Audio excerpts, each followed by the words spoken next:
rigorous line of questioning. Well, actually, you can just... Okay.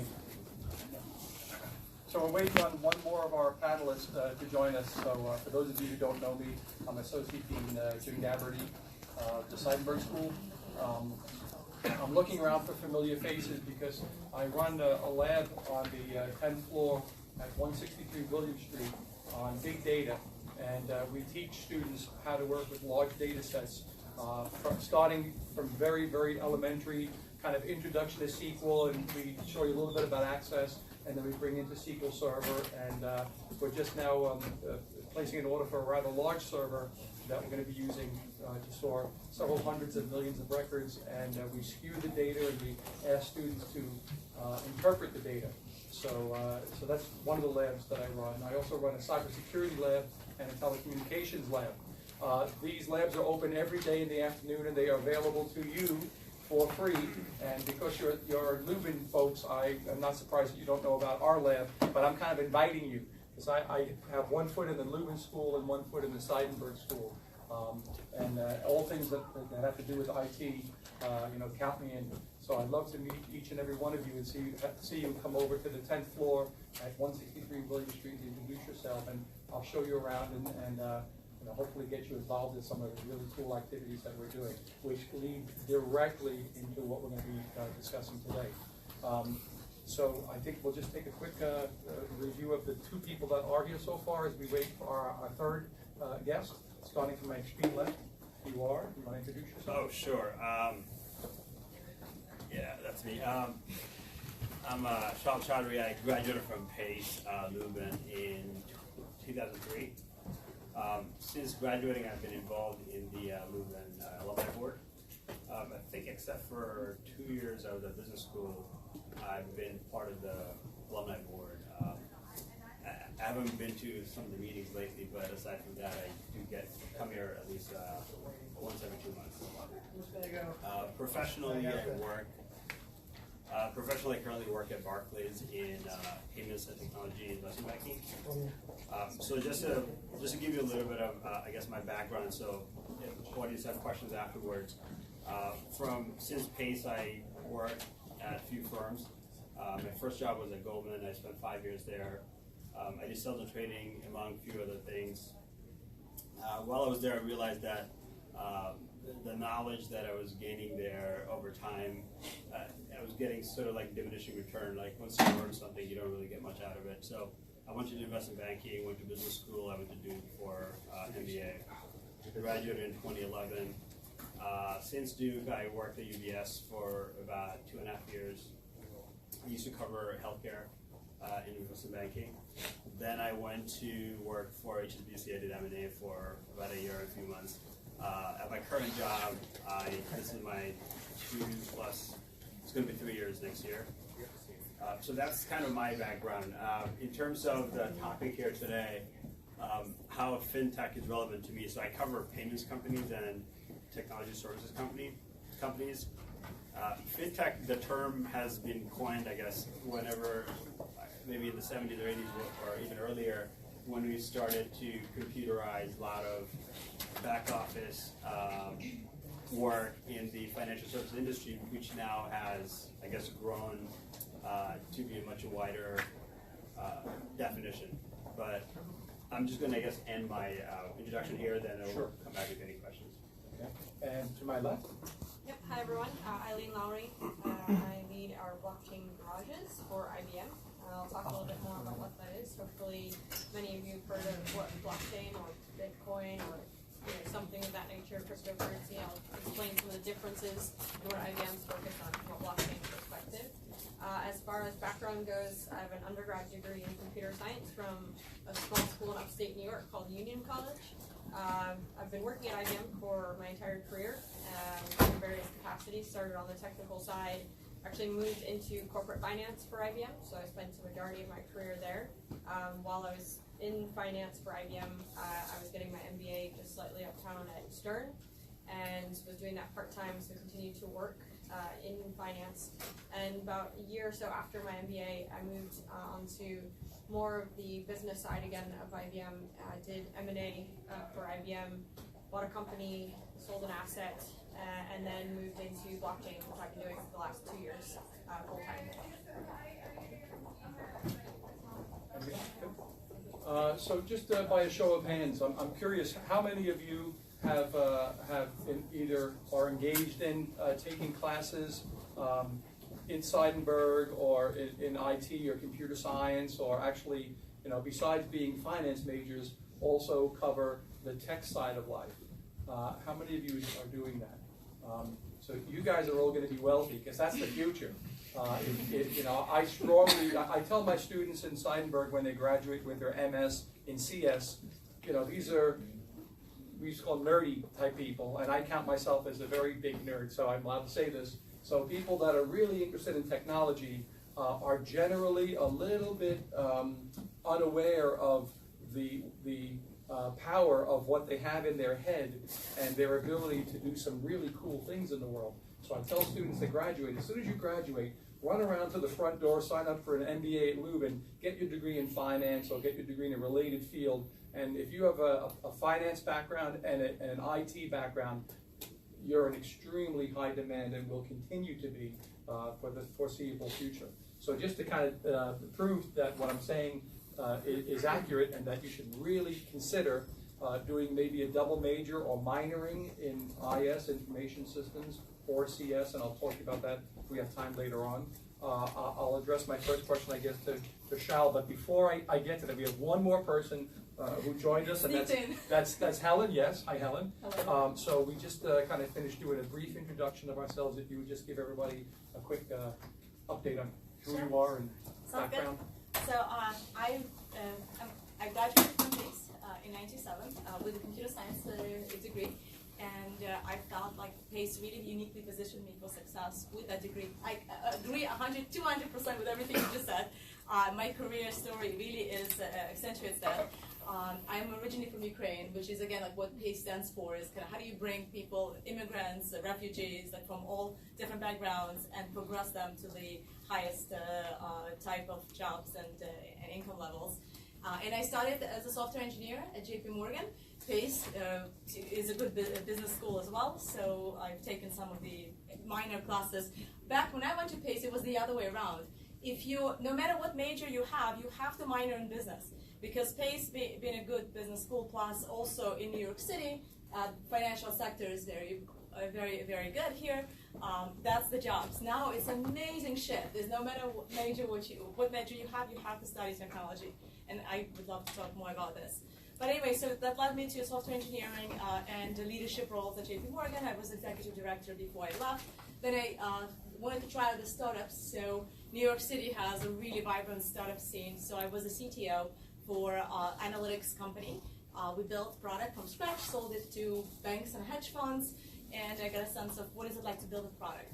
And that led me to more kind of associate myself less with business, more with technology, and into my current role at Google, which is managing open source projects within our cloud space. And specifically, it's the system I manage is Bazel, and Bazel is the open source build system. So if any of you ever build software at scale with C++, you've used Make.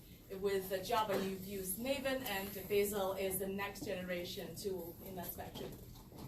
And I bring a lot of these kind of perspectives. I'm also on the advisory board of PACE Seidenberg School, so I recently started getting more exposure to PACE as well. And I will be happy to touch upon, during this conversation, around my recent experience of going to Singularity University.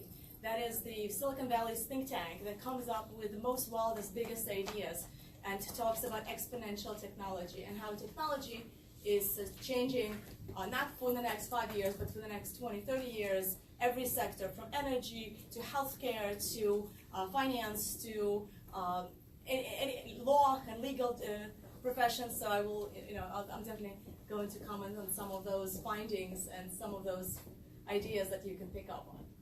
So you notice the companies that you have represented in front of you: IBM, Google, and Barclays. Not too shabby.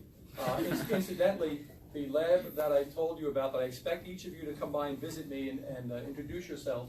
One of our recent grads in June came here from India 2.5 years ago, worked in the lab. She was one of the first people to help us to develop this big data concept. She just got hired as a full-time employee of Google as well. So very fast way to get yourself involved in top companies is to get your hands on the keyboard and pick up the technologies that we're going to be talking about today. So my first question, and again, I'm going to try to go rapid fire. You guys should take notes and listen to what we're talking about, because this is really an invaluable opportunity for you to get some really good knowledge in your heads. So the first question is kind of an open question, and I guess I'll start with Helen, because she was speaking most recently, and that is just an overview of the technologies that are currently being used today to develop the world of finance. Kind of what are the technologies we're talking about? So in my world, we talk about databases, SQL Server, and Unix, and Linux, and things like that. But there are some specialized tools that they use in fintech. What tools are prevalent today, and what should these students be picking up and learning? 00 technologies, for example, et cetera. Sure. So, especially within the business world, and if your primary degree is not software engineering, there is a split a little bit in a tech and finance community in terms of the jobs that are available for you and the languages that you will use as a result. So typically, if you are going to write software, functional software that's going to perform a series of tasks and have interactive applications, you would still go to more of the mainstream technologies, Java, C++. Scala now, if you're looking at wide distribution. But if you're not writing software every day, but you're using technical skills to compute mark-to-markets, or to evaluate credit risk of a particular customer, or to process lots of data and look for data anomalies, the biggest technology that has really taken the finance world by storm is Python. And there's numerous libraries there, especially Pandas is exclusively used for processing financial data, and it's got rich set of libraries. On top of that, it's created by AQR, which is the quant hedge fund, and really powerful tool. And also popular tool with business people that I'm trying to gloss over to keep you away from is R. It's a hacky thing. If you're going to invest your time into something, Python has a better integration into the software world and better community support around that, and you can do a lot of things with it. Okay, Shal, do you want to add anything on top of it? So with my background, I graduated from Lutheran, and I think the only technical course I've taken was, I don't know what was requirement at the time, but something that I never went back to. But having said that, it took many years before I came back to do technology. So I do investment banking side of things, so if I need to learn about something, I learn from research reports. I'm not one of those guys who's doing the coding, but I do know what the trend is. But one thing I would say is there will always be a shift. Like, all the stuff that she talked about today may not be the things that are going to be, the best thing like 5 years, 10 years down the road. So the best thing to do is always stay on top of things, like read on things. I could, when there is like more high level, I'll add. We have lots of questions. So we've got two answers so far. One's the low level practitioner, hands on the keyboard. The other is more abstract, more analyst, business analytics, I guess, etc. And then I'll turn it over to, I guess, the IBM representative, who has probably a lot to say as well. Sure. I'll bridge the two, I think, there too, since I've worked on both sides. Certainly, I think Python, I would absolutely agree with you. Even if you're not technical, just take an introductory course just to understand what it is, because what I found even when I was in corporate finance was we were working with databases all the time, right? And just because I had the degree, I was able to point out to my network administrator or database administrator, like, I don't understand that logic doesn't make sense. And it was a pure if-then statement or if-then-else statement. So just having the concepts and basics, and whether that's leveraging Python or just having a basic understanding of JavaScript or Java, just so that you are sort of bridging the world between business and the technical folks, such that you can follow just normal business logic, right? It's about logic at the end of the day. So I think that bridges sort of the two answers.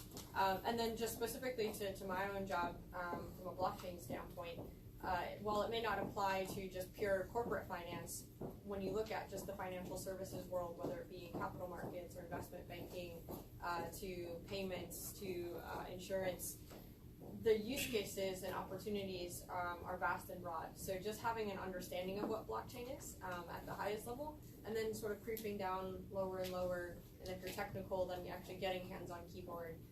If it's you understand JavaScript or you understand Golang, you can take advantage of understanding blockchain. Am I missing something that I haven't heard yet? SQL is that kind of like a base? Of course you know SQL, but on top of that. Yes, but also Python takes SQL to the next level. So this is where you can basically you can massage data in the most efficient way using maybe a computer grid at Google Cloud or AWS or any other cloud computing, and you can send lots of data and process that in Python much more efficiently. But yeah, the fundamental underpins everything is understanding SQL and big data. Really, it's all about processing data. But also, there's a term called NoSQL. SQL, it can get confusing, but there's always some sort of querying. The syntaxes might change from platform to platform, but you're always learning to interact with data, be it with streaming data that you interact with programmatically, or flat data, structural data, like tables, like accounting tables that you can extract data from. Yeah, I think you said a key word there is just data. When you mentioned SQL, you mentioned NoSQL, but just data in general. Data is in abundance, and taking advantage of understanding that or making insights from that data is going to basically span an organization from the business folks that need to consume the insights and devise insights from that data to the folks that actually prepare the data and the sort of the skills and again that bridge between the two.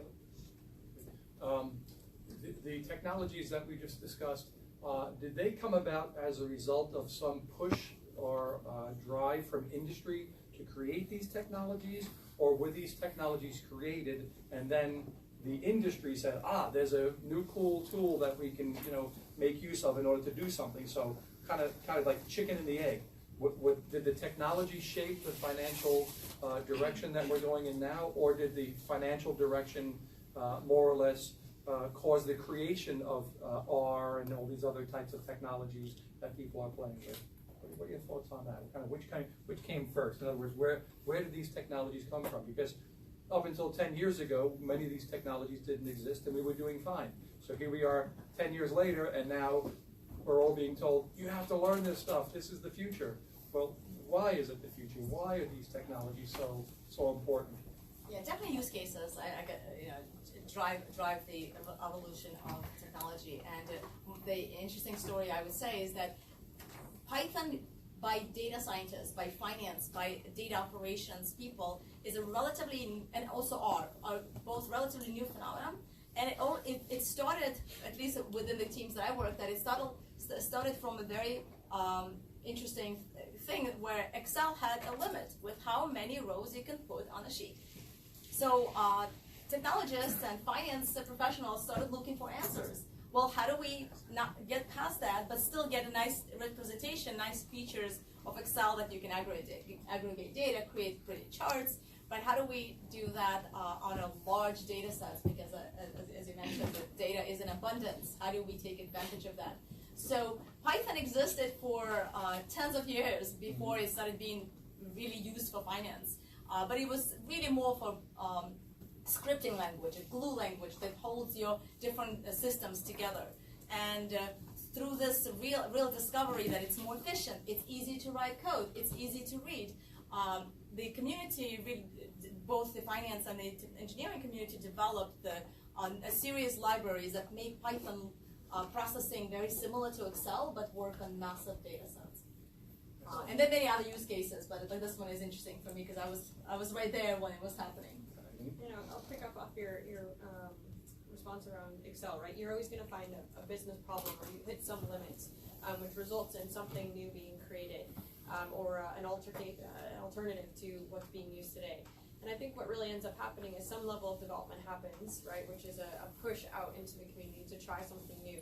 But then it gets pulled in and adopted by the various industries. And I think then where you also see the next curve and wave of adoption is actually some of the foundational technologies in the open source, right? And so whether you look at NoSQL databases and the push from CouchDB or others. You look at even blockchain, a lot of that is open source in nature, whether it's the Hyperledger project or alternatives. So a lot of that then, once you have some footing or establishment, where you see the adoption is in open source, and then that gets even much more mass adoption by the industry. Shal, I've got a question. So, well, no, let me just respond to, kind of help put it together. Like, Sure. So I'm not going to use any of the technical terms because I'll probably be wrong when I explain it. But one of the things that came up was like, big data analytics. I think what we see in our business is we currently work with a client where it's a startup, it's a fintech, it's in payments, and the client is able to gather this large amount of data, but they haven't figured out how to monetize yet. I mean, they can monetize it, but they just haven't found out the right way of doing it. So I think part of someone like yourself, one of the things you could do is learn all this technology at the same time. Think from business perspective, like you can create all the things that you can create, but how do you make it useful? How do you take large amount of data and kind of disseminate it in such a way that it can provide you meaningful information? In the healthcare space, when Obama was president, like we had the whole healthcare reform where they had to all the record had to be electronic. But what ends up happening is you make the records electronic, but what's the usage of it, right? You put something in electronic, it's sitting somewhere in the server, or instead of sitting in a file, it's in a server, but then no one can actually go in and say, hey, this person went to hospital for the last 10 years, and this is the different types of data we have, the blood pressure or the height, weight, a whole bunch of things. How can you bring it all together and automatically say, I think this is what that person needs? So the meaningful usage of it is still not there, and part of it is because people don't have the full understanding of usage of it, but the other part is also a lot of times regulations kind of hinder folks from using the data in a good way.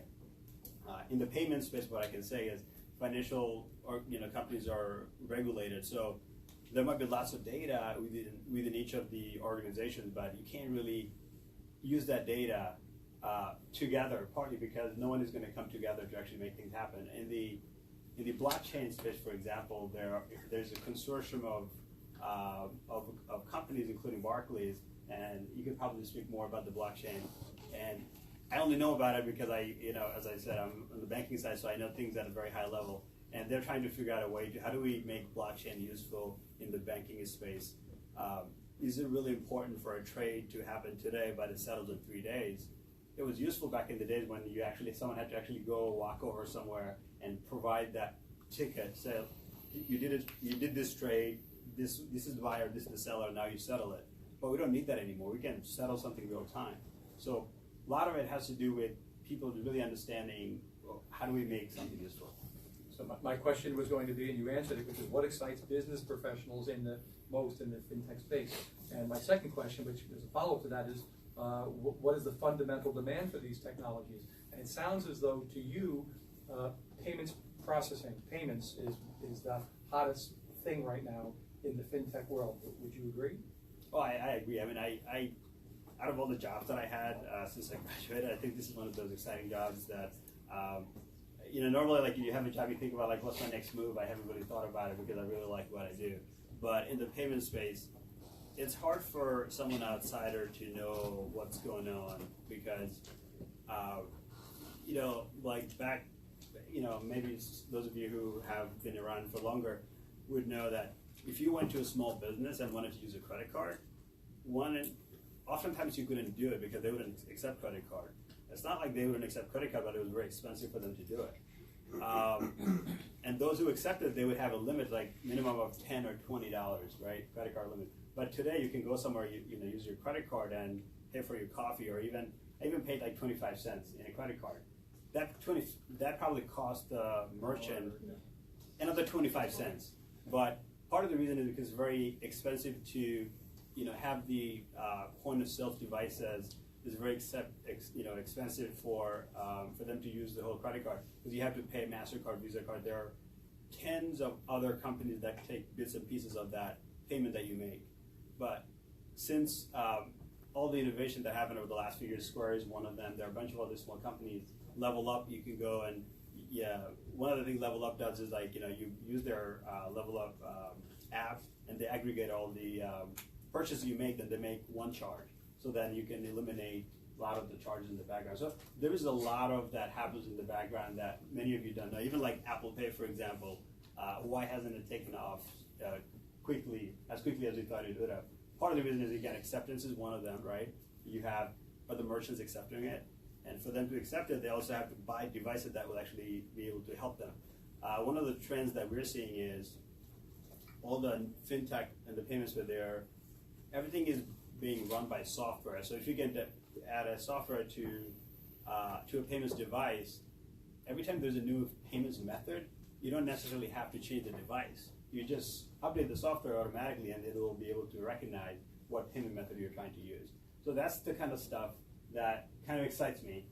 The other piece is also more and more payments are being made using electronic payment methods, and let it be credit cards or whatever the method is.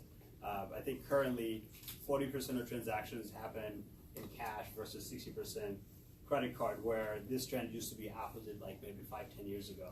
And it's going to continue more and more as we have, as e-commerce is, you'll see like fewer people are going to retail stores and more people are buying things online. And that's also helping a lot of these fintech companies to survive and do better.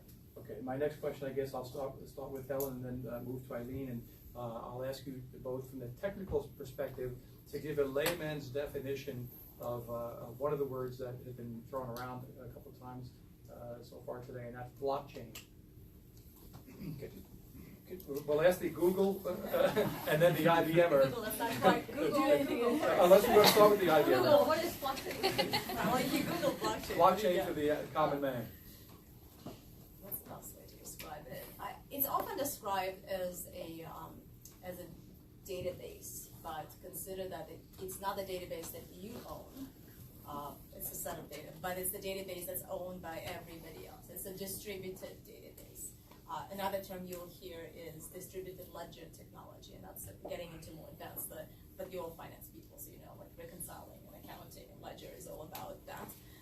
Its ability to share and reconcile your data across multiple other participants of that network, so that you can ensure that there's always the right amount, the right balance across all of the data sets. That's my definition, not Google's. Anything to add, or totally agree? That was great. I think the only thing to add, just from even more of a business perspective, is in today's world, challenge you to think about actually transacting or not transacting with anyone else, right? I challenge you to be a hermit and not have to interact with anyone, right? But as soon as you order food, you've made a transaction. As soon as you turn on your lights, you've made a transaction in the sense of you're now getting billed for using your electricity. So the problem with today's world and transactions in any form or fashion that they happen is that everyone has their own version of the truth. They all have their own records, their own ledger, their own books. What blockchain is really trying to do is to create that distributed network where there's a single version of the truth across all those participants in an ecosystem. And why I say I challenge you to think about only transacting with yourself is because it is about ecosystems. Any transaction that occurs has a starting point and an ending point. Those starting points and ending points can be defined at various upstream and downstream sort of players, but it's all a transaction fundamentally involves multiple players from start to finish. And it's creating that singular view of that instills trust amongst those parties. Okay, so speaking of multiple players, we'll start with the IBM, or who are some of the larger companies in that space? What are the companies we really need to pay attention to? Yeah, sure. So obviously, we've been on the blockchain journey for about 4 or 5 years. Started in our research center in Yorktown, and also in Switzerland, where we have a lot of folks focused on security and cryptography, as well as just database skills as well. So we've been really focused in this space for quite some time. There are a number of startups in this space, large and some that are small, and some that are starting to emerge. Companies like Digital Asset Holding, which is here in New York City, companies like Ripple, Paxos, which used to be called something else. There's really a myriad of companies. Larger companies, if you've heard of Ethereum, Consensus, it's hub and spoke model. Microsoft, which plays sort of just want to leverage their cloud consumption, so they're focused in this space. And you start to see others like Google and Amazon and just having you have a cloud platform, and cloud lends itself to an opportunity from a blockchain standpoint. Yeah, I would add to that. So I'm also on the advisory board for the blockchain tech company that's created by one of the software engineers that used to work for me back in JP Morgan. He then left and created this company. It's based in Columbus, Ohio, and they're using blockchain technology as a way to streamline title insurance and get to instant title and automate that whole process. So it's pretty exciting. We just finished our seed round, just about $3 million. So my first experience raising money for the company. But also there are other companies, especially for more kind of consulting or analytical minds. There's a company that's called Consensus. So it's a Consent SYS, as in Consensus. It's an interesting company. It's an incubator of lots of other startups within the blockchain space. So definitely, if you're curious about that space, worth taking a look at. Also, lots of companies in the finance space. I would say it's hard for me to name a large enough bank that doesn't have a head of blockchain. So, in fact, not just head of blockchain strategy. So there's a lot of interest in the industry to figure out the strategy and the use cases and how do they benefit from this technology and not let it pass by and automate out some of their businesses. Staying on the technical side, are there obstacles or challenges? And if so, I'm sure there are, but what are the primary obstacles that your industry is facing, so that the fintech industry is facing? What's causing the most problems? Is it governments? Is it regulation? I will. Interestingly, I think a lot of it's not the obstacles. I think a lot of times big companies are not sure what the next thing is going to be. So oftentimes they're really afraid to make investments, not knowing like what's coming up next. So what a lot of companies like Barclays is doing is, because it's so difficult to innovate internally, because like everything that happens by folks who are at school or out of school doing something that becomes great, then before you know it, everything else is old. So because it's difficult to innovate things internally, so Barclays has this incubator called Rise. It's actually on 23rd Street. There are 6 others around the world. So what it does is it brings like a cohort of startups every few months, where Barclays provides the spacing, provides guidance. I actually go there myself, and this allows. There's nothing there for Barclays, but it allows them to actually see what's happening in this space. And if some of these companies have technology that Barclays can use, Barclays would be the first customer. And on the investment banking side, if these companies get bigger eventually, and then then we can help them from the investment banking side. I know same thing is happening for Accenture and a bunch of other companies. Actually, pretty much everyone, all the large companies have some sort of incubator. Like Google has a huge venture, not only fund, but also something, you could probably speak more on that. So to answer your question, I think it's more, big companies know that changes are happening, there's going to be change, but not knowing what that is kind of scary. So they always try to do something that could, that's outside their 4 walls. I know Barclays is excited.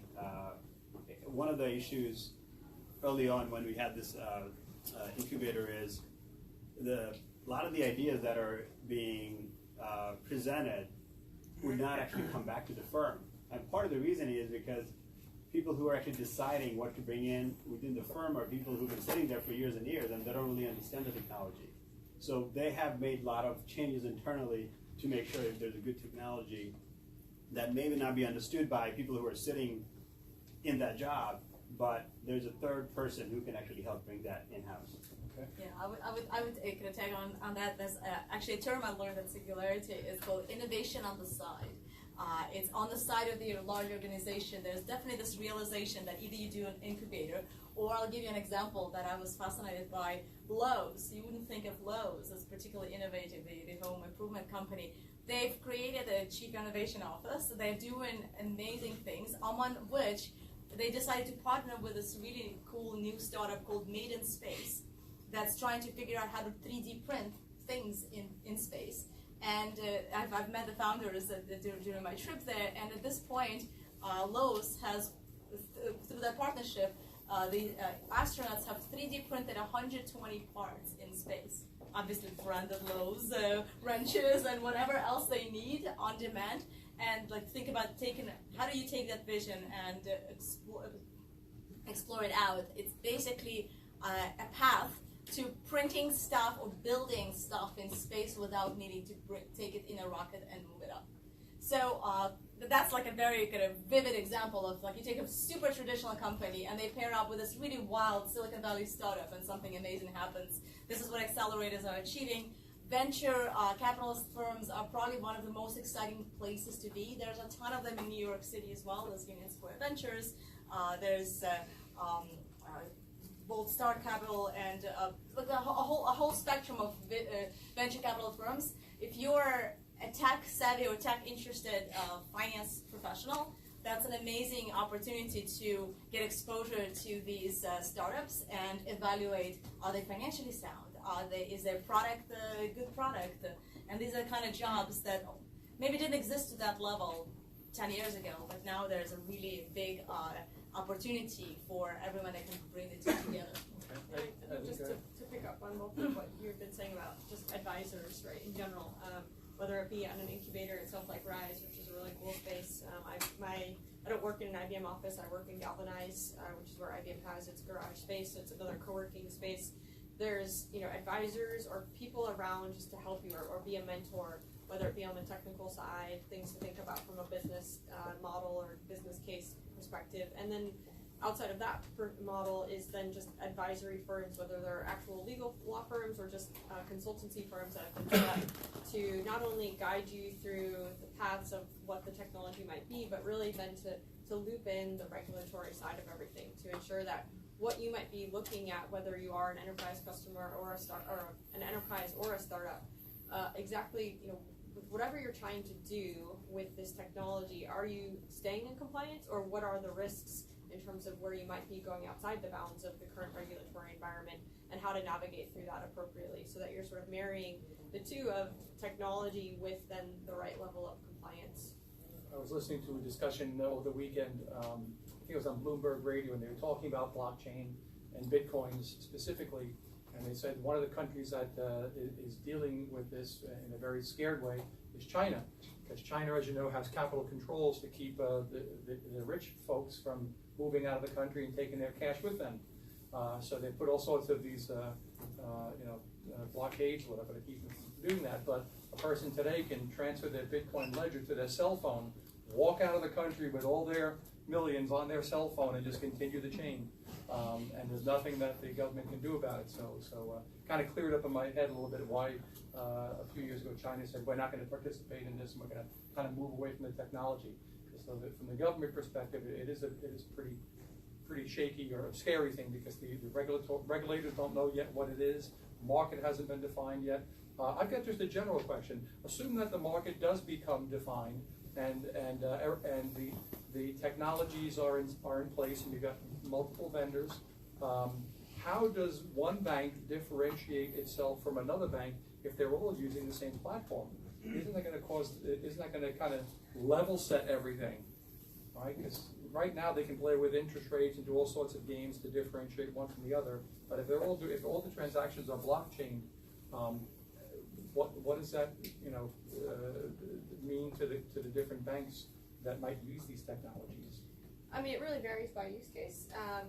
So in the capital markets, for example, your bank's going to have its own trading strategies, right? And so that doesn't change, right? They're still going to have those things. They're not going to divulge those to the other participants and players. It really becomes the mechanism for clearing and settlement, not the actual trade itself.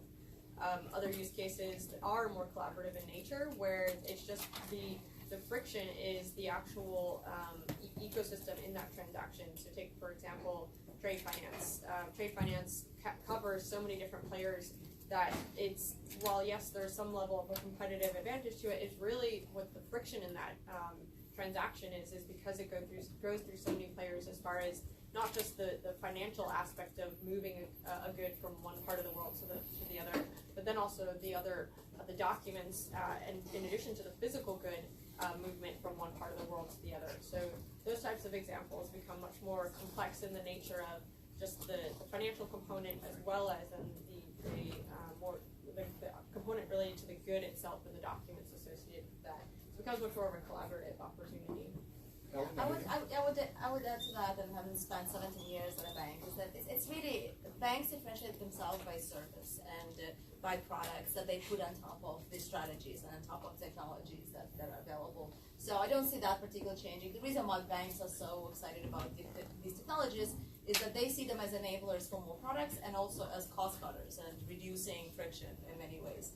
On your point around the blockchain and how that's used to transfer money, I would warn anyone here interested in doing heavy Bitcoin mining or any kind of mining. IRS has recently got their hands on it, and they made, just I think this past week, Coinbase release a small percentage, but like 1% of their most active traders of Bitcoin, because there's a suspicion that the Bitcoin miners and traders don't really report their revenue. Well, why would they? Yes, of course.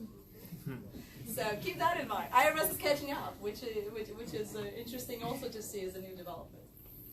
Big Brother is on the... So one thing I would add to your question earlier, one thing I was going to add is, you want all the financial firms to be able to use the new technology, because that's the only way it can work.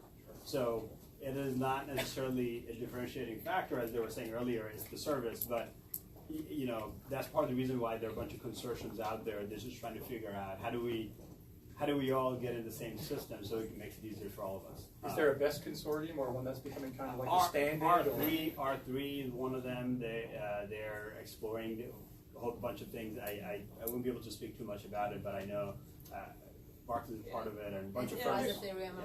Yeah, there are several, right? There's R3, which is focused on financial services only. There's the if you're using Ethereum, right, there's the Enterprise Ethereum Alliance, which is trying to take that into a business for blockchain, but quite honestly, then Hyperledger, which is a Linux Foundation open source project, which is what IBM is supporting, that is already a blockchain for business. So you have sort of the spectrum of things that are coming from a cryptocurrency world that are trying to apply themselves to opportunities for business, and you have also then blockchain technologies like Hyperledger, which is already in the spectrum for businesses, which are working with those enterprises already. So it's clear that these technologies are going to evolve, and the markets will be set, and the players will become manifest. Let's bring it down to the student level. What should these guys be studying? What kind of classes should they take? What kind of skills should they be learning in their programs here at PACE? If that's their future, if you're a finance major, what really should you be looking at? What should you leave here with? I mean, for me, I think one of the best things is, again, marrying technology with finance. So if there's a course offered that sort of blends the two together and allows you to have a view at technology from a financial angle, then I think that's fantastic. You still need your core classes to understand what it is, from an accounting or corporate finance kind of perspective.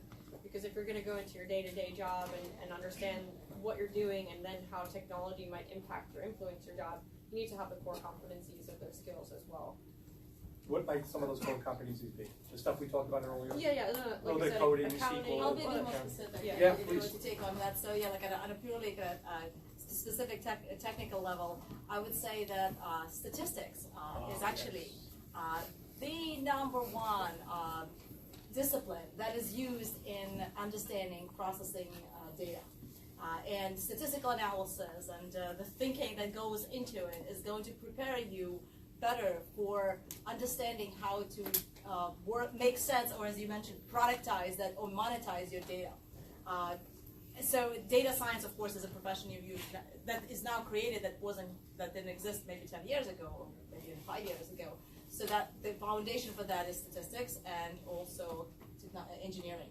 On the technical side, I kind of wish that computer science school made that a requirement, but I know that's a lot to ask, to study data structures and algorithms. It's a hard discipline, but it's very difficult to be efficient as you start to develop more technology without thorough understanding of data structures and algorithms. And that's really understanding how do you process data, how do you massage data. You first need to understand how do you store data and how do you move and understand step by step what to do with that data. So I know there are some Lubin folks here as well, so maybe I'll talk about finance. Well, look, what I would say is take all your core classes seriously. Do really, really well. You don't necessarily, because I can't say like, do one thing today, then this is going to lead you to something else. But I think if you find ways to learn in an environment and do really, really well, you don't have to know what's going to be the best thing next 10 years, because eventually that will help you to learn what's out there. So do well in your finance, do well in your accounting, and I guess some technical stuff as well. Always. But one thing I would say, I haven't taken a lot of technical courses, like, I did finance and accounting, and especially on the banking side. Early in your career, having the technical knowledge is so important. When I say technical, not only just the computer side of things, but also in the finance side of things. Because at some point you'll get to a level where you're not going to be the person doing any of the analytics, but you'll be looking at something and trying to make sense out of it. So I have the first few years out of business school, obviously I was an associate, worked with a lot of modeling and whatnot, and you had to understand finance and accounting. But then eventually, as you move on, as I have moved on, right now, many times I don't even get into modeling because I have people do the work. I look at some output and say, does it really make sense? If it doesn't make sense, I can just tell by looking at it. So a lot of what you would have to do is do what you really, really like to do, then figure out what's missing in whatever that you know. Nowadays, it's not really that difficult to learn something new. You can go to Google, you can go to Wikipedia. As a matter of fact, many times if I don't know something technical, I go to Google, I go to Wikipedia, and it takes me 30 minutes just to get an understanding of it. So being able to you can't really comprehend the world unless you really have the basic, all the basic classes that you're taking here. So that includes everything, finance, accounting, stats, computer, all of it. Okay, so Just one other piece there. I think then from a soft skills perspective, though, what's very important is communications and negotiation. Because when you get into the real world and your job, right, you're going to have to communicate, whether it be from a technical, like a computer science technical perspective, what it is that you built, or from a finance perspective, what does this model actually do such that you're getting the data to someone that's more senior, and what do they interpret from this? So being able to communicate what you are doing to whoever you're talking to. And from that point too, then from a negotiation standpoint, whether you're working in contracts or whether you're working with accounting to finance or accounting to a product team that's trying to price their product, and how do you recognize revenue?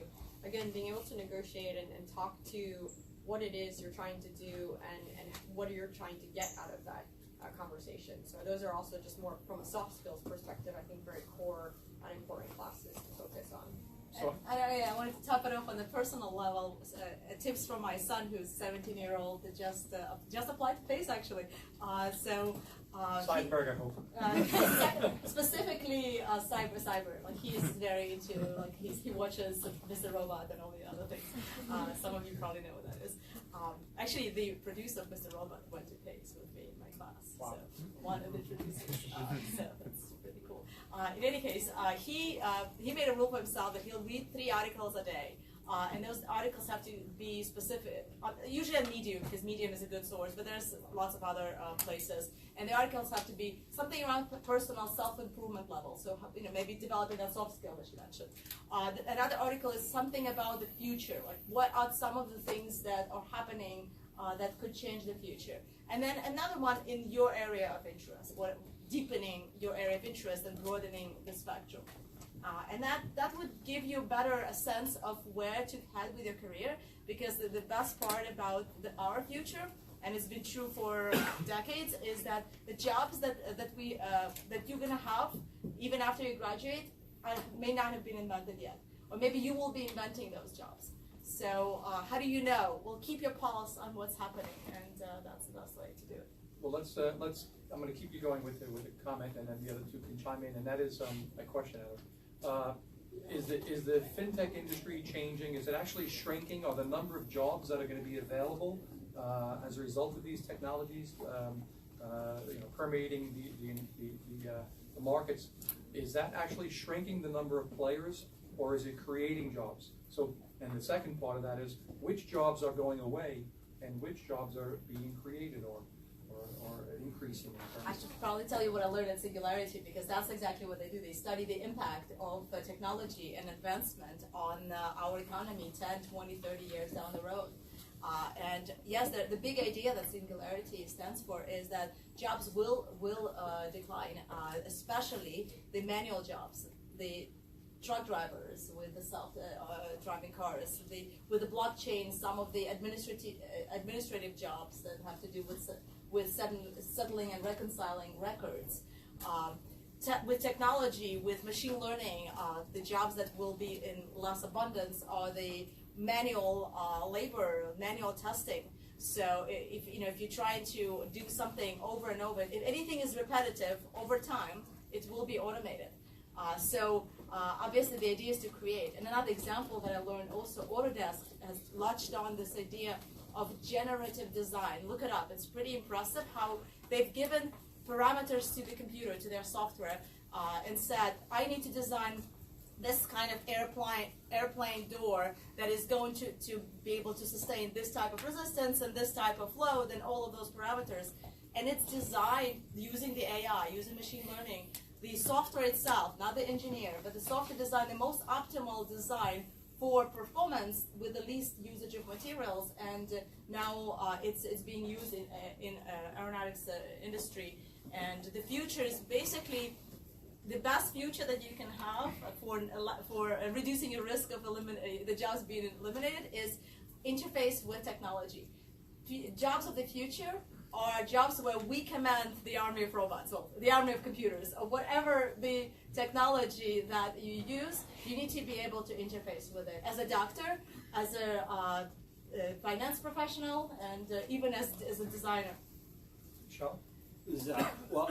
Jobs going away and jobs being First one question, then I'll respond to. Are you going to open up to? Yes, Okay, two seconds. All right, excellent.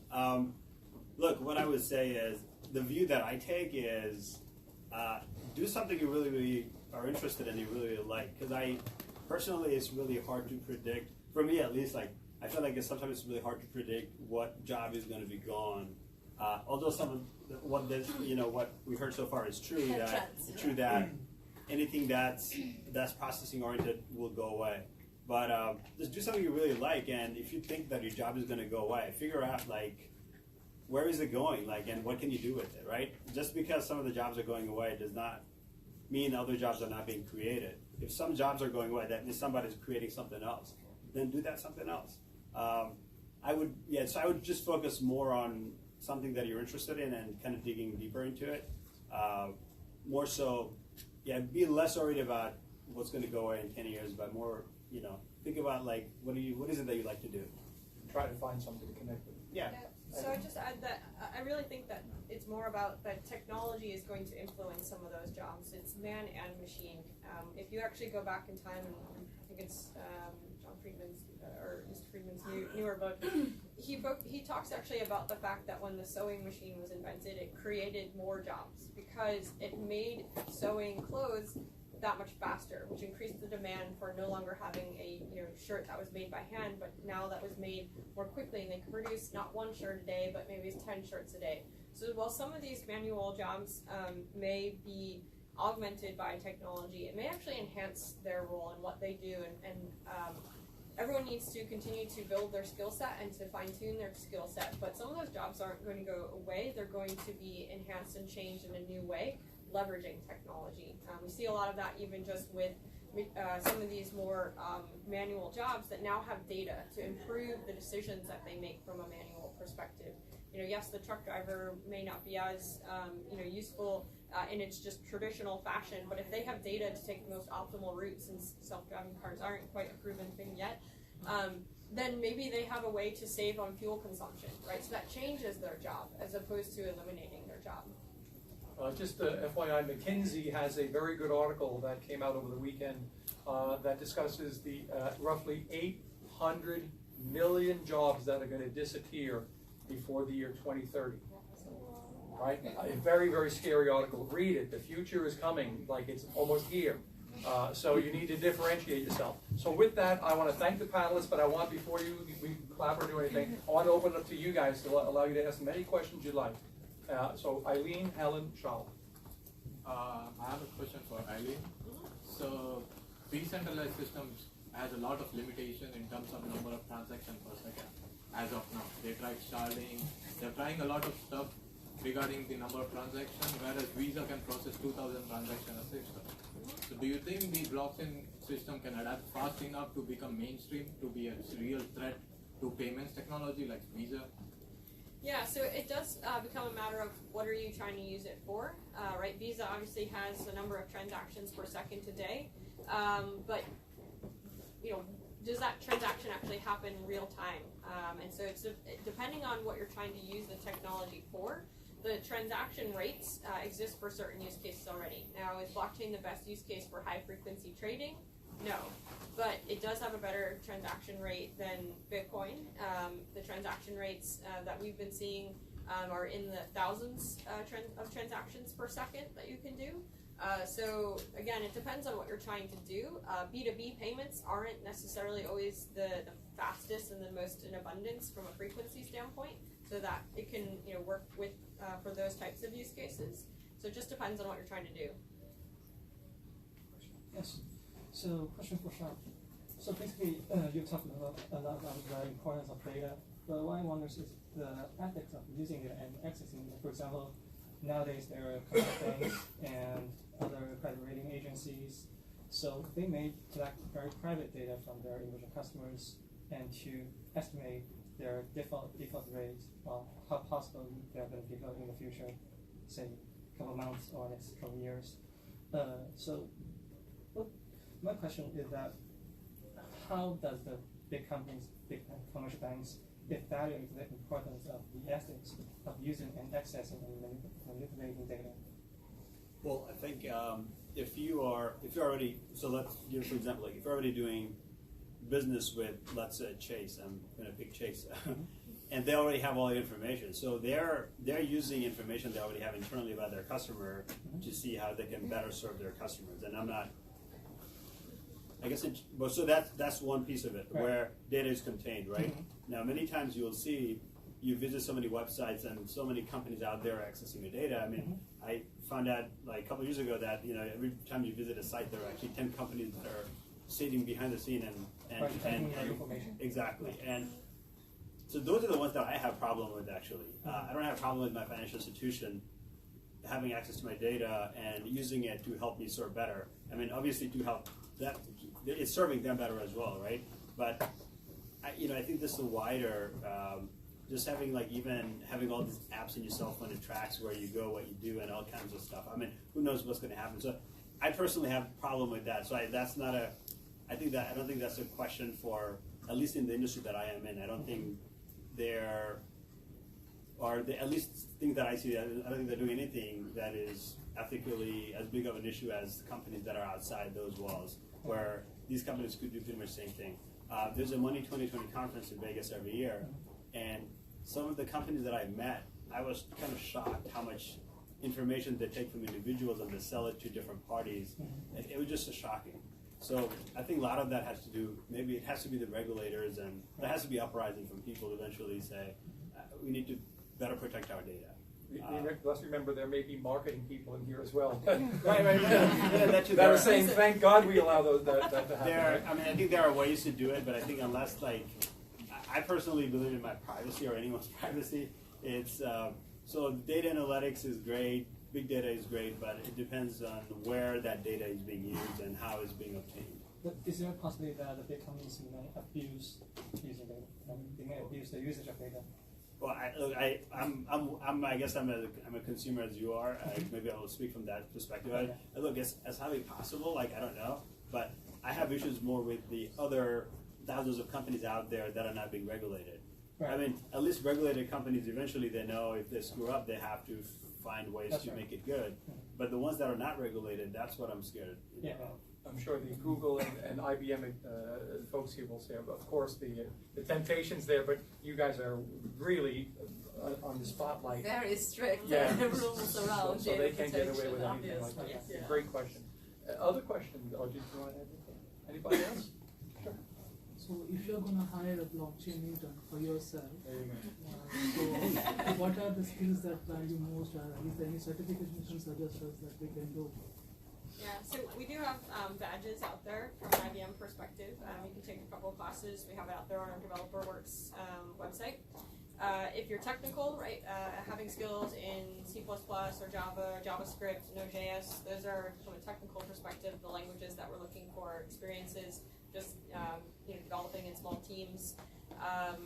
From a business perspective, our GBS, or Global Business Services organization, hires a lot of consultants every year, and that's where they're really looking at sort of from a more finance and well-rounded skill perspective, business skills, really of devising business cases, strategy, more strategy consulting type of roles, and having those folks join in with technical consultants to actually go to clients and talk to them about what they want to use blockchain for, and devising not only their strategy, but then also the implementations from a technical perspective.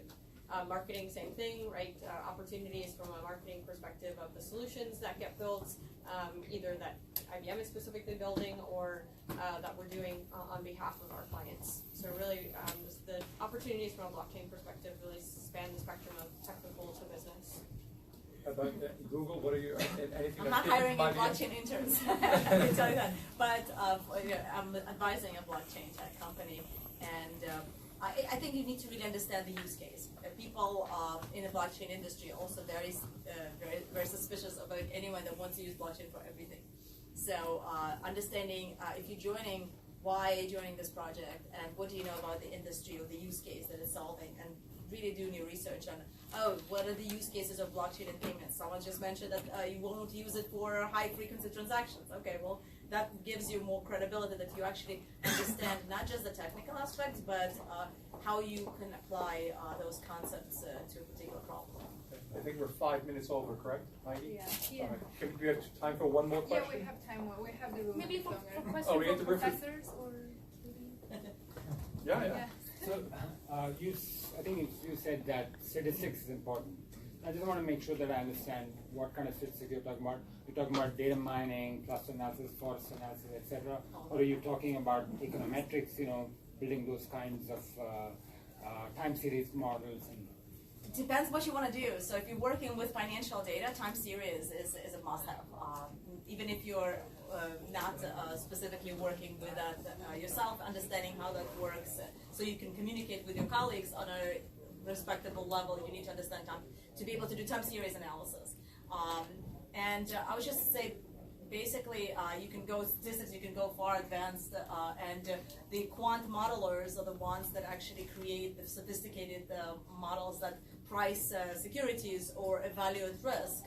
So obviously, I'm not talking about that as a basis for everyone, but being able to do your average your regular data processing and figuring out your means and standard deviations and figuring out how to work with outliers. The biggest issue with the data analysis, the data processing, is the data outliers. And there are various techniques, and I think you get more depth by studying more of the math concepts around that. Is there a question over here? Yeah. Me. I have over the last week I saw an article about blockchain and how it's collaborating with Can you speak up a little bit? Yes, maybe if I stand up, it's better. So blockchain, I was seeing an article about blockchain, how it's working and helping to keep track of renewable energy certificates. So that was an amazing project. Now, going back to the fundamentals of blockchains, wherever a blockchain system is implemented, there is a general ledger, right? And to keep track of this ledger, clean and up to date, we need a set of miners that are required to hash a block of transactions, correct?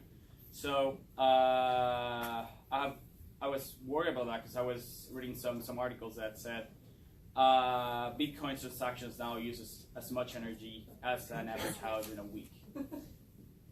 And I read another that processing a Bitcoin transaction consumes more than 5,000 times as much energy as using a Visa credit card. So now my concern is, under this context, what's the environmental sustainability? Great question. Sustainability On the green side, yeah. Great question. Blockchain. And the answer really is simply, you don't need to do mining to take advantage of blockchain. So Bitcoin leverages mining because the participants in the network are anonymous.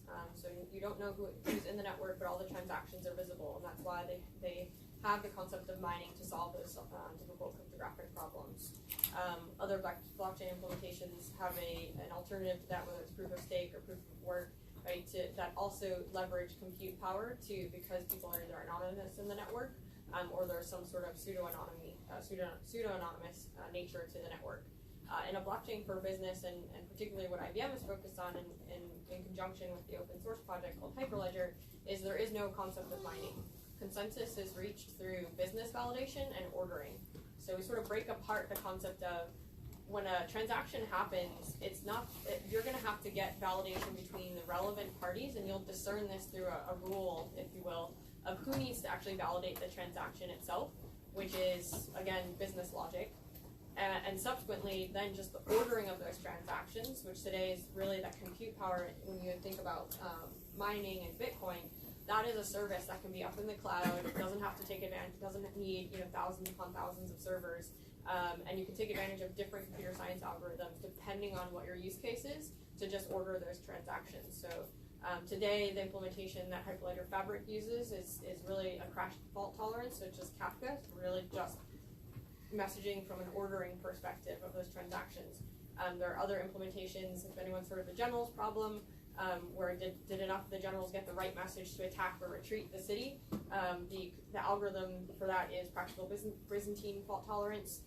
Again, just a computer science algorithm to order the transactions at the end of the day. And did that message get permeated across the participants in the network? Basically, I would say that the key message here is that the broader use of blockchain for various use cases beyond the Bitcoin, beyond the cryptocurrencies, is relying heavily on the private permissioned blockchains, and those do not require mining. That, I guess, hopefully offsets the energy consumption. And then energy is getting, is costing less and less, and solar is becoming more and more affordable. So we'll hopefully get to the state that maybe energy is free. I've got a question for the audience. How many of you, after hearing what you've heard today, how many of you think that this might be an area that you might seek employment with after graduation? Put your hands up high. So. And by this means what? Yeah. Well, at least they're attracted. Who wants a job? They all want it. It's not just who wants a job; it's who's genuinely attracted to this. As we said earlier, find something that you love. Good, very good. Okay. So those with your hands up. Any further questions? Final questions? Yes. So this is, I guess, to all of you, and it's more of a general question. But do you believe that the evolution in technology is creating more specializations in the technology field that creates more niche-driven jobs, which makes it more difficult to move laterally in the technological scale should you want to switch in the future? Great question. Interesting, very good question. So the thing that I mentioned before, I genuinely believe that's the future, being able to direct interfaces with technology.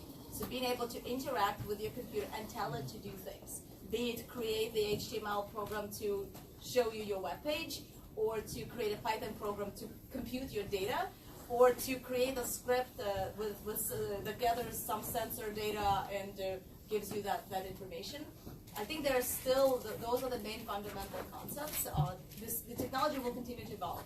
It will be impossible to always know all of this. So as an employer like Google, for example, we do not care what program language you study. Our interview, we tell you, answer the questions in the language of your choice. But we want to know that whatever that is, you know it so well and so deep that we're confident that the next one you have to learn, you will do it equally or better.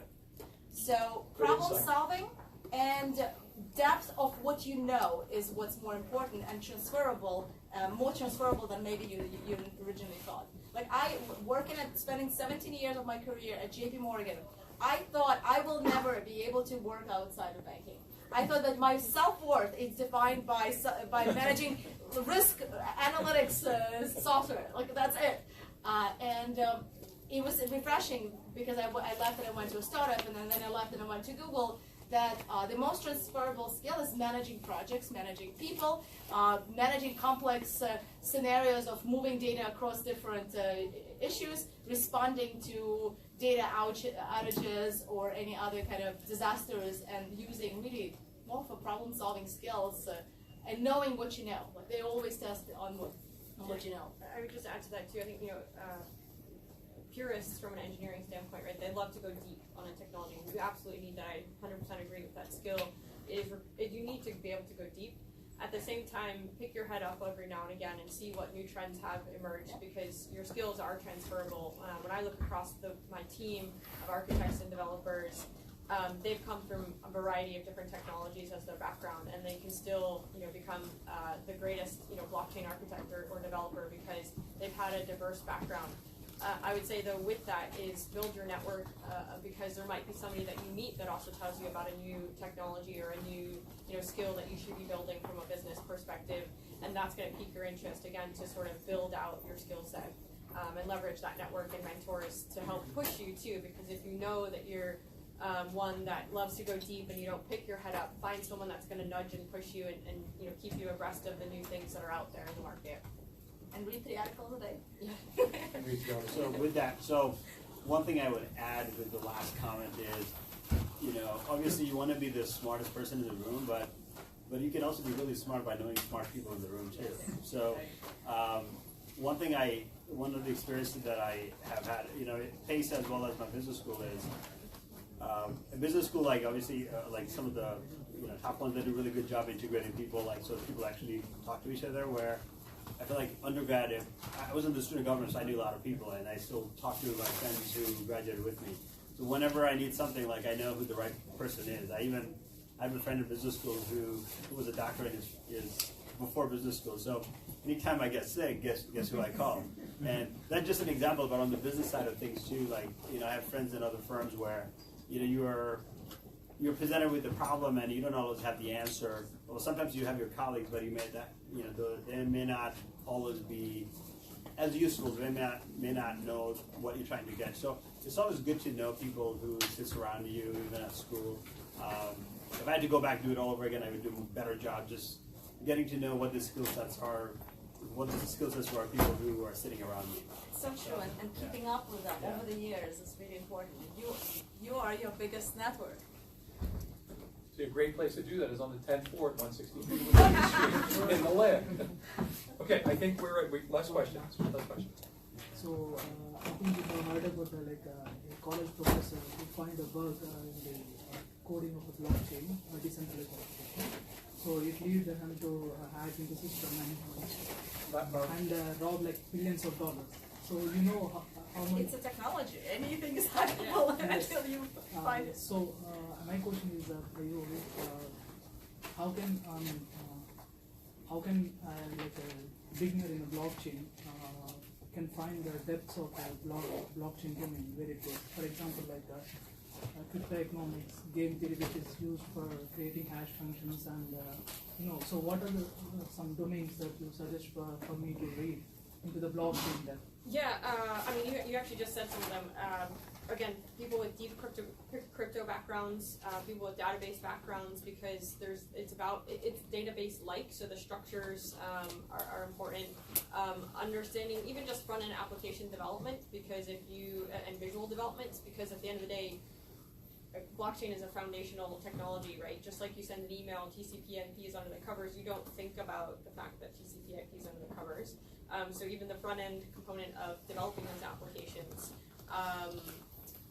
networking, right? And distributed systems. How does distributed systems even work, right? So the IBM has a lot of deep experts in those big chunks that I just said: cryptography, security, database, and just distributed systems in and of itself.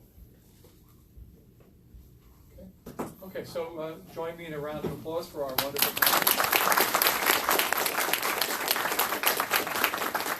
Eileen Page, Correlix Finance Club would like like to thank everyone for coming to this event, and of course all in our panel. Thank you so much for taking the time. We have some gifts for you here.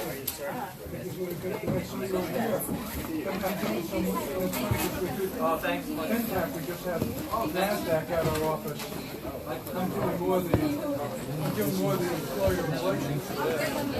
So we just went with this. NASDAQ and got my card for data analytics.